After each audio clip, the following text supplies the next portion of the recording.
ஆண்டவராகிய இயேசு கிறிஸ்துவின் நாமத்தினாலே உங்களுக்கு என்னோட அன்பின் வாழ்த்துக்கள். இன்றைய நாளின் தியானத்துக்காக தேர்ந்து கொள்ளப்பட்ட வேத வசனம் நியாயாதிபதிகளின் புஸ்தகம் 4வது அதிகாரம் 15வது வசனம். கர்த்தர் சிசராவையும் அந்த எல்லா ரதங்களையும் சேனை அனைத்தையும் பாராக்குக்கு முன்பாக பட்டய கருக்கினால் கலங்கடித்தார். சிசரா ரதத்தை விட்டு இறங்கி கால்நடையாய் ஓடிப்போனான்.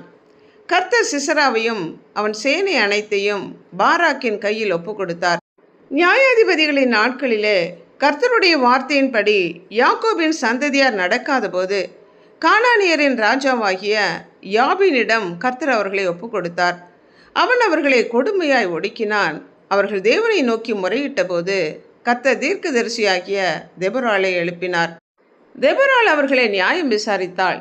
கர்த்தர் தெபொராள் மூலமாக நப்தலியில் உள்ள அபினோகாமின் குமாரனாகிய பாராக்கை வரவழைத்து நப்தலியிலும் செபுலோன் கோத்திரத்தாரிலும் இருந்து 10,000 பேரை அழைத்து கொண்டு தாபேர் மலைக்கு போகும்படி சொல்லி, அங்கே சிசராவை உன்னிடத்தில் வரவழைத்து உன் கையில் ஒப்பு கொடுப்பேன் என்று கர்த்தர் சொன்னார் என்றாள். அதன்படி பாராக் 10,000 பேரை அழைத்து கொண்டு தாபோர் மலைக்கு போன செய்தியை சிசரா கேள்விப்பட்ட போது அவன் 900 இருப்பு ரதங்களோடு பாராக்கை பின்தொடர்ந்து தாபோர் மலைக்கு சென்றான். அந்த இடத்திலே கர்த்தர் சிசராவை பாராக்கின் கையில் ஒப்பு கொடுத்தார்.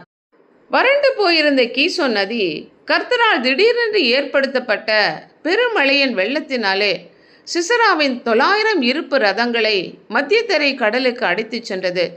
கர்த்தர் சிசராவையும் அவன் இராணுவங்களையும் பாராக்கின் கையில் ஒப்பு கொடுத்தார். ஒரு வீரர் கூட மீந்திராதபடி எல்லோரும் மடங்கடிக்கப்பட்டார்கள்.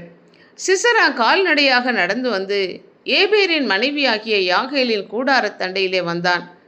யாகேல் தன்னுடைய கூடாரத்திலே கூடார ஆணியை கொண்டு சுத்தியலினாலே அவனை அடித்து கொண்டாள். பாராக் அவனை பின்தொடர்ந்து வந்து கொல்லப்பட்டவனாக சிசராவை கண்டான். இவ்விதமாக ஜனங்கள் தேவனிடம் முறையிட்ட போது தேவன் இயற்கைக்கு அப்பாற்பட்ட விதத்தில் செயல்பட்டு கானானியரின் கையிலிருந்து தேவ ஜனங்களை கர்த்தர் விடுவித்தார்.